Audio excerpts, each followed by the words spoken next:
Assalamualaikum warahmatullahi wabarakatuh. Selamat datang di channel Kesimpulan Hidup. Pada video kali ini, kita akan membahas mengenai pembulian.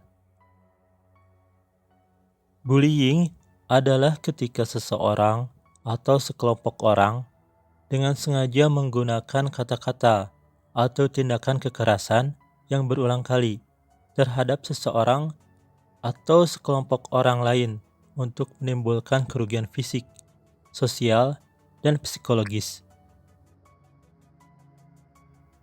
Pembulian terjadi di mana-mana, tidak mengenal umur maupun jenis kelamin. Tetapi kebanyakan pembulian terjadi di sekolah. Berdasarkan hasil survei, 1 dari 3 anak melaporkan pernah mengalami pembulian selama tahun ajaran. 7 dari 10 siswa pernah menyaksikan seseorang dibuli. Ini merupakan angka yang fantastis. Setidaknya hampir setiap orang pernah dibuli, menjadi pembuli, atau menyaksikan pembulian. Pembulian sudah cukup meluas, sehingga bullying sudah dianggap sebagai epidemi atau wabah nasional. Mungkin orang tua wali atau guru ada yang menganggap bahwa pembulian merupakan hal yang biasa di kalangan anak-anak. Tetapi sebenarnya, pembulian berdampak serius bagi orang yang dibuli, bagi saksi, bahkan bagi pembuli itu sendiri. Dampak bagi yang dibuli. 1. Kelainan pada otak. Pembulian yang kronis berdampak pada kesehatan mental melalui perubahan pada otak. Para peneliti memindai dengan fMRI pada otak orang yang dibuli. Mereka menemukan perbedaan struktural di otak di area seperti putamen dan kaudat. Keduanya terkait dengan gangguan kecemasan. Penelitian lain menunjukkan bahwa pembulian kronis juga dikaitkan dengan perubahan materi putih di otak, yang mungkin membuat orang tersebut lebih rentan terhadap depresi. Pemindaian otak menunjukkan bahwa korpus callosum atau kumpulan serat yang menghubungkan belahan otak kiri dan kanan mengalami demyelinasi. Myelin adalah isolator utama yang memungkinkan komunikasi lebih cepat dan efisien di otak. Ketika terkikis, otak tidak dapat mengoptimalkan kinerjanya, sehingga mengakibatkan terganggunya komunikasi. Pembulian dikaitkan juga dengan penurunan volume bagian otak yang berhubungan dengan sensitivitas penghargaan, motivasi, pengondisian, perhatian, pemrosesan emosional, dan pemrosesan ingatan. Para peneliti juga meneliti otak yang dibuli. Ternyata, otak yang dibuli memproses rasa sakit sosial. Rasa sakit sosial menggambarkan perasaan sakit yang mengikuti pengalaman penolakan teman sebaya, pengucilan, atau kehilangan. Dan juga pembulian mengakibatkan stres yang berkepanjangan, mengganggu fungsi otak, dan mengakibatkan pengambilan keputusan yang terganggu, penilaian kognitif yang salah, pembelajaran, dan memori yang terganggu, dan peningkatan rasa ancaman yang mengubah perilaku. 2.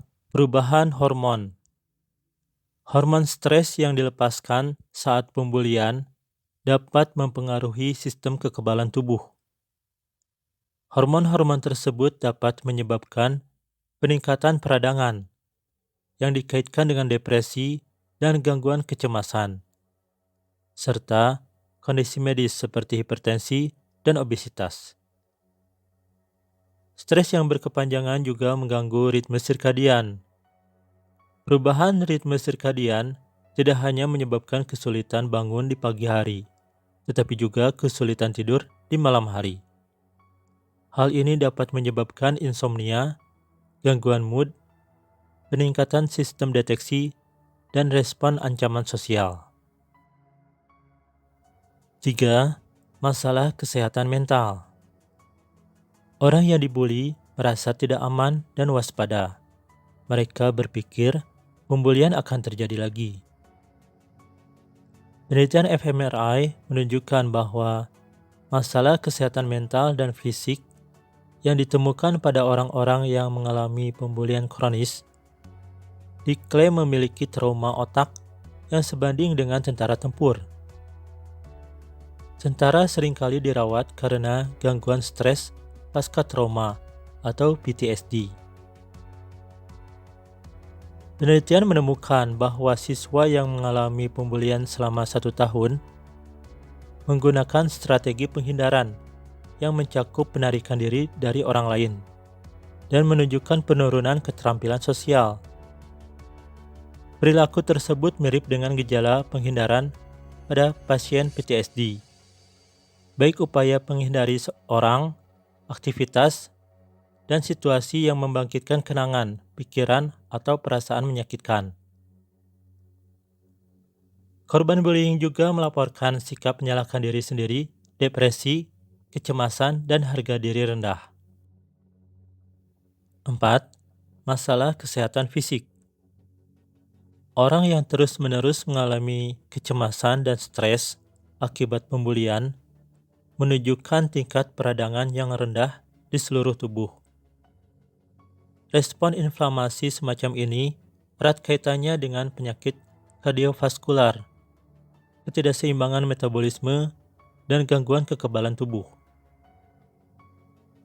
Korban pembulian juga melaporkan lebih banyak sakit perut atau masalah pencernaan, sakit kepala, sariawan, dan jantung berdebar-debar. 5. Ketergantungan obat-obatan. Korban pembulian juga memungkinkan ketergantungan pada obat-obatan. 6. Kegagalan akademis dan sosial. Penelitian menyimpulkan bahwa siswa yang dibuli lebih cenderung memperoleh nilai lebih rendah pada tes prestasi standar.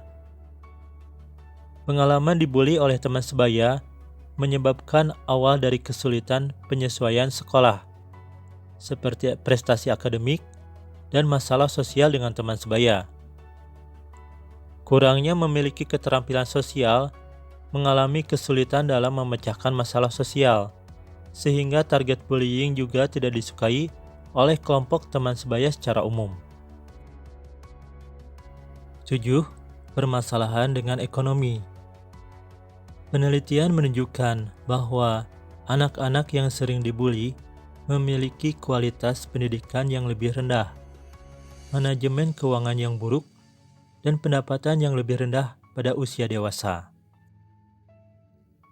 8. Mengalami kekerasan fisik dan menyakiti diri sendiri. Terdapat hubungan yang kuat antara pembulian dan perilaku terkait.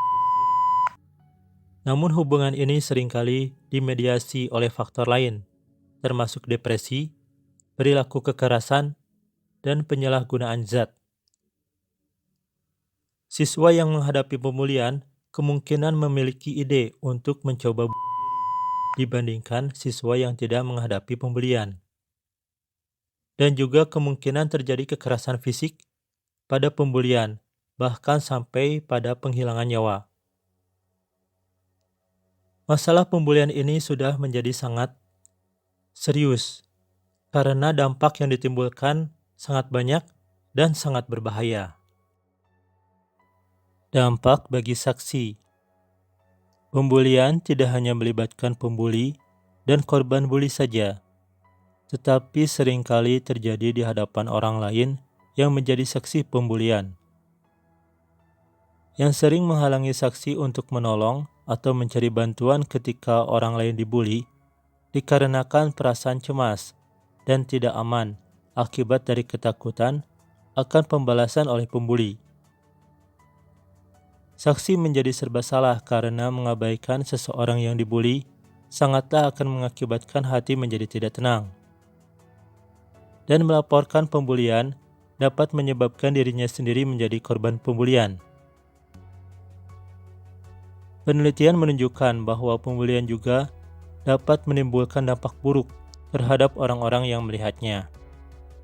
Mereka menemukan bahwa menyaksikan pembulian akan meningkatkan resiko kesehatan mental, meningkatkan penggunaan narkoba, lebih banyak gejala sensitivitas antar pribadi, misalnya perasaan terluka atau rendah diri, ketidakberdayaan, dan potensi ide. Dampak bagi pembuli. 1. Otak pembuli lebih kecil. Sebuah tim ahli saraf internasional memindai otak para pembuli dan menemukan sesuatu yang suram. Otak para pembuli tampak secara fisik lebih kecil dibandingkan otak lainnya. Intinya, korteks para pembuli jauh lebih tipis, dan keseluruhan otak mereka memiliki luas permukaan yang lebih kecil dibandingkan otak mereka yang bukan pembuli.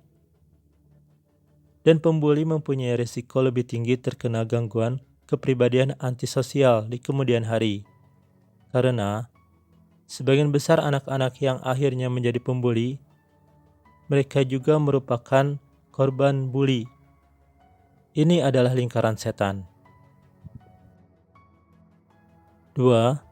Memiliki permasalahan mental. Pembuli lebih cenderung memiliki masalah kesehatan mental yang diderita seumur hidup, seperti depresi atau masalah agresi. 3. Masalah gangguan fisik. Pembuli berisiko terkena masalah gangguan fisik yang pemicunya adalah faktor psikologis. 4. Berkelanjutan atau susah untuk berubah. Pembuli di sekolah juga cenderung melakukan pembulian saat dewasa. Sebuah temuan yang menunjukkan bahwa terdapat kesinambungan atau kecenderungan pembulian antar generasi. Demikian pula, temuan penelitian retrospektif menunjukkan bahwa menjadi korban bully di sekolah meningkatkan resiko dibully di masa dewasa. Dampak negatif terhadap pembuli sepertinya lebih sedikit dari dampak negatif orang yang dibully. Memang rasanya tidak adil. Tapi kita lanjutkan dahulu pembahasannya. Selain pembulian secara tradisional, terdapat juga cyberbullying.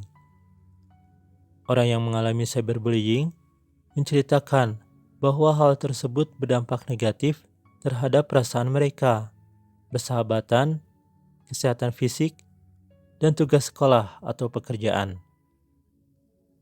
Orang yang pernah mengalami cyberbullying juga melaporkan tingkat depresi dan keinginan bunuh diri yang lebih tinggi, serta peningkatan tekanan emosional, permusuhan eksternal, dan kenakalan. Lalu, hal apa yang dapat mengurangi atau bahkan kalau bisa menghilangkan pembulian? Berikut beberapa hal yang dapat mencegah pembulian terjadi. 1.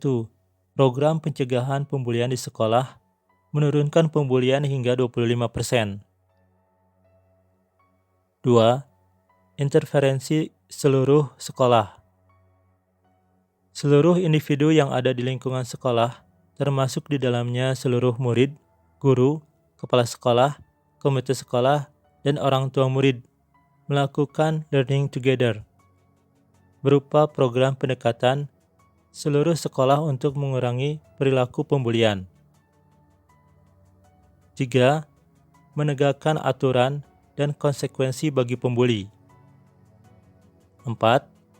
Pelindungan terhadap korban bullying ataupun saksi yang melaporkan. Karena saksi kemungkinan takut melaporkan pembulian kepada guru atau orang tua. Ditakutkan mereka akan memperburuk situasi, atau guru tidak akan mempercayai dan dianggap bereaksi berlebihan. Maka dari itu harus ada pelindungan bagi pelapor. Lalu, bagaimana Al-Quran menyikapi masalah pembulian? Quran Surat Al-Hujurat ayat 11. Bismillahirrahmanirrahim. Wahai orang-orang yang beriman, jangan memperolok-olok suatu kaum pada kaum yang lain. Boleh jadi mereka yang diperolok lebih baik daripada mereka yang mengolok. Dan jangan perempuan kepada perempuan. Boleh jadi bahwa mereka yang diperolok adalah lebih baik dari mereka yang mengolok. Dan jangan kalian mencela diri kalian sendiri. Dan jangan kalian saling memanggil dengan julukan yang buruk. Seburuk-buruk panggilan adalah fasik sesudah keimanan. Dan barang siapa tidak bertaubat, maka mereka itu orang-orang yang zalim. Bahkan juga terdapat di dalam hadis riwayat Abu Daud nomor hadis 4238. Dari Abu Hurairah, ia berkata, Rasulullah Shallallahu Alaihi Wasallam bersabda, antara muslim satu dengan muslim yang lainnya adalah haram untuk merusak hartanya, harga dirinya, serta darahnya. Cukuplah seorang muslim itu dikatakan buruk jika ia menghina saudaranya sesama muslim. Memang, dampak negatif yang paling banyak dan paling besar dikarenakan terjadinya pembulian pastinya dirasakan oleh anak atau orang yang dibuli. Dan pastinya hal tersebut tidak adil. Bahkan jika sampai ada penghilangan nyawa, mungkin sudah melalui jalur hukum pun tetap dirasa kurang adil. Tetapi, sebenarnya dampak bagi pembuli yang paling besar. Karena, jika tidak bertaubat, maka termasuk orang yang zalim dan termasuk orang yang buruk. Itu pun jika pembuliannya hanya pembulian verbal atau hanya mengolok-olok. Tidak sampai pembulian fisik atau bahkan sampai penghilangan nyawa. Jika hal tersebut terjadi, mungkin harus ada pertanggungjawaban dan hukuman yang setimpal, baik di dunia ataupun akhirat. Wallahu a'lam bishawab. Subhanakallahumma rabbana wa bihamdika maghfirli yatawalu Quran. Konten ini hanya berbagi ilmu. Maaf jika dalam pembahasannya masih banyak kekurangan dan terdapat kesalahan. Terima kasih sudah menonton video ini. Semoga kita semua dalam keadaan sehat, jiwa dan raga, juga menjadi pribadi yang lebih baik. Referensi ada di deskripsi. Silahkan kalau ada yang mau menulis komentar, saran atau kritik. Wassalamualaikum warahmatullahi wabarakatuh.